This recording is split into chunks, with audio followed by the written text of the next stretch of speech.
Welcome back to ShopDog-Garage. It's another dog sled video in which we changed the starter again. So, got a couple tasks we want to accomplish today. One, these aftermarket covers have been leaking, so he did buy some spreaders, so we'll take care of that. Two, I did promise a $3.89 how to change your starter video, so that'll be part of this one. We want to look at, we keep having overflow issues with the power steering, so we want to kind of look into that a little bit. Maybe we're just overfilling it. There was something else on here. He wanted to do an oil change, but nothing fancy going on there. You should know how to do that by now. So, step the first. Remove the negative battery cable. We already did that, but do that first before you go monkeying with the starter. Anyway, we're going to get this up in the air in a little bit and we'll get cracking. 10 seconds of looking here, and Pixie and Diesel both noticed there's a bunch of cracks and stuff going on. So let me try to get you in here as best I can. But it looks like the pump itself is just, you know, the reservoir housing of it is just wore out. So we thought maybe we were overfilling it or something like that, or maybe a leaky line. But you can notice it all starts right in here, and it's really bad down in here. And this piece is obviously probably soldered to that piece. You know, fluid's full. You can see we're at the full mark, but there's fluid on my floor from the last week of it sitting here, so it's been weeping. Bummer. So looks like next year we'll have a how to change your power steering pump on a $3.89. Okay, ShopDog's got Pixie stock in the fridge with cold snacks. One thing that's really handy about a lift is, look, the starter's way up high where you can reach it. So the next step, of course, unhook the wires, unhook the bolts and the hanger on the back, get it out. I'm really curious to see what's actually wrong with this one. So we will take a look. Oh, there's a drop on the oil filter. Oh yeah, and he wants to change his oil. And what are we gonna do here? Maybe we can wrap some saran wrap or something around the exhaust. We'll see.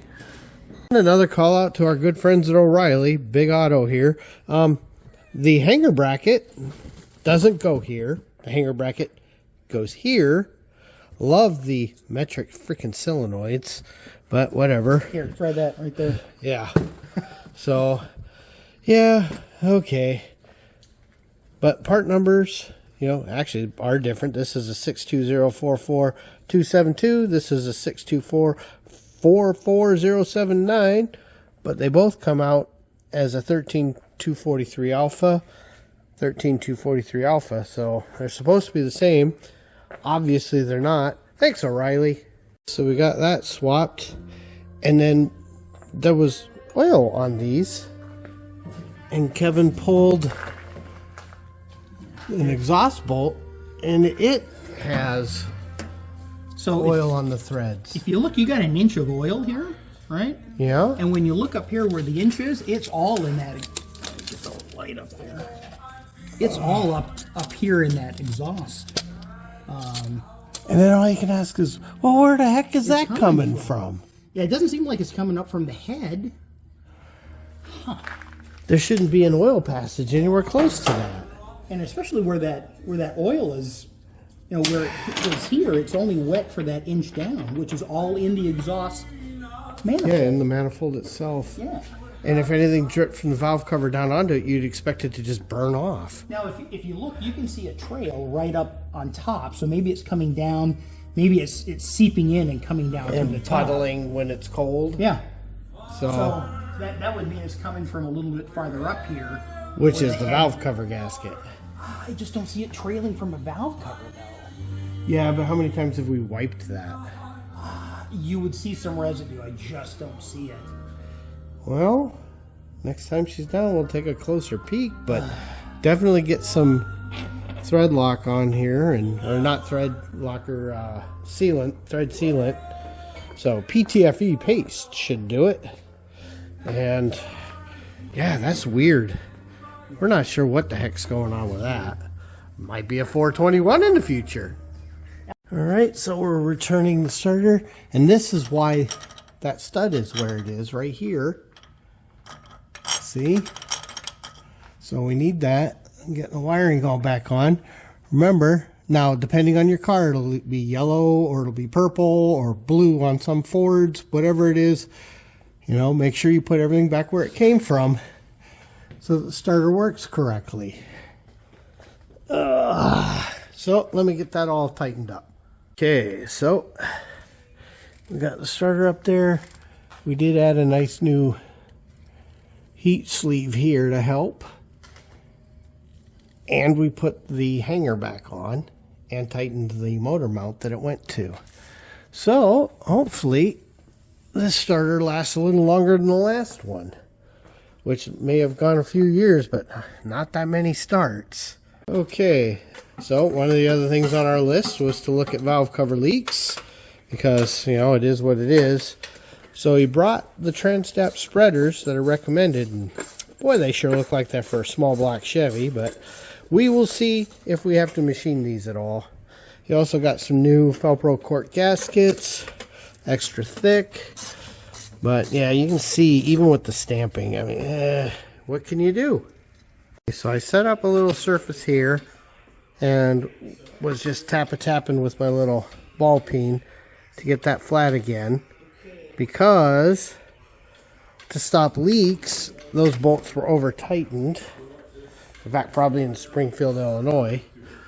But what really is happening, the gasket's off now, but this was so squished here that oil was coming up, migrating, filling this hole, and then coming down, because that was pulled down real hard to keep this back corner from leaking. So that's what the spreaders should help with. Yeah, so the gasket's here in this oil pan. Yeah, you can see right here just how squished that was. So then oil was migrating under it into the bolt hole and then out.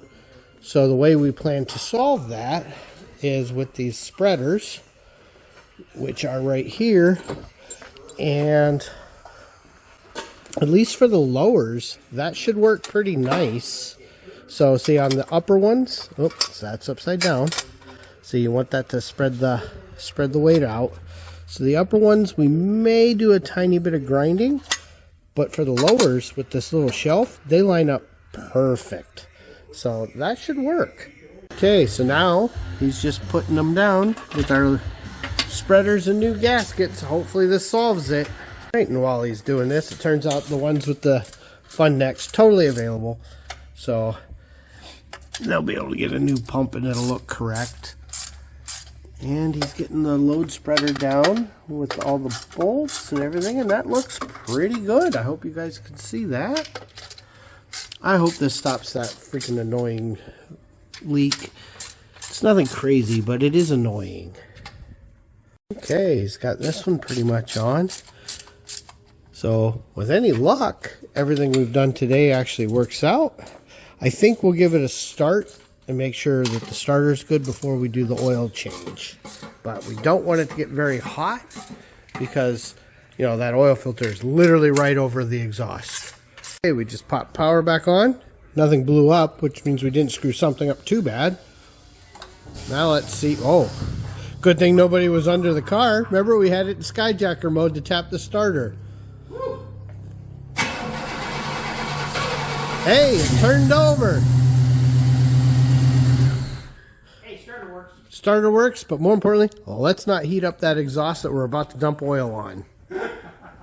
Okay, he's getting ready to drop oil. I'm going to take some tin foil and wrap that exhaust so that we don't get too many burnt oil problems later.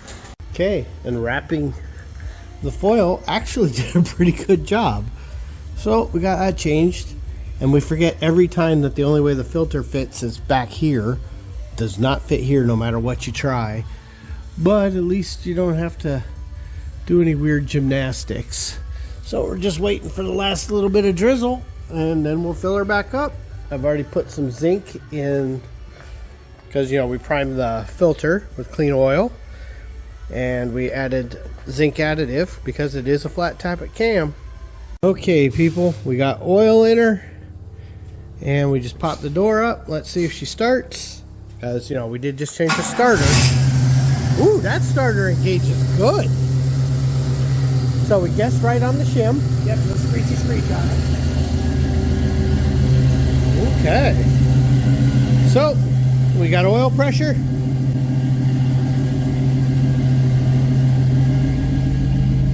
Look at that beautiful oil pressure, 60 psi. A little over 60. Yeah. It's warm in here. Yeah. Still a rise high from the stadium. Oh, I can already smell it. No matter how hard you try, you're going to get oil somewhere. Of course, the thing we like to do is run it, let it get warm, and then leave it to sit and cool and look for oil leaks, because over the years, I've seen too many of those drain plugs seem to be fine, and then after they heat and cool once, they leak. So it's been 15-20 minutes. It seems to be doing fine. Of course, you know, that pan's only got 5,000 miles on it, so should be good anyway. All right. This was the video on changing the starter on a 389 that we didn't expect to have to do. So I know it's short, but it's been a good day. They had puppy school this morning, so we got a late start because Nixie needs to be a good puppy. A good puppy, not a bitey puppy. Not a bitey puppy. So anyway, what do we say, guys? Put your Thanks tools for away. watching. Put your tools away. No, that's what ShopDog-Garage says. I'm not tall enough to be ShopDog-Garage. Well, very few people are. Thanks for watching.